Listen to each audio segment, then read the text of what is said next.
KKR এবং আরসিবির আইপিএলের প্রথম দিন ইডেনে যখন খেলা হচ্ছিল, তখন এই যে ছেলেটি যে কোহলিকে প্রণাম করেছিল, এই সেই ভাইরাল বয়, এই সেই লাকি গাই যার নাম ঋতুপর্ণ পাখিরা, বাড়ি বর্ধমানে, সে সমস্ত কিছু নিরাপত্তার বেড়াজালকে ভেদ করে ছুটে গিয়েছিল বিশ্ব ক্রিকেটের লিজেন্ড বিরাট কোহলির সঙ্গে দেখা করতে।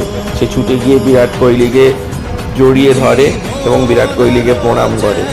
ঠিক আছে, এটাই হচ্ছে একজন বিরাটিয়ান ফ্যান হিসেবে তার কাছে অ্যাচিভমেন্ট। কিন্তু আজ ছেলেটি কলকাতা পুলিশের হাতে ধরা পড়ে এবং তারপরে তাকে কোর্টে তোলা হয়, একজনের পুলিশি হেফাজতে হয়।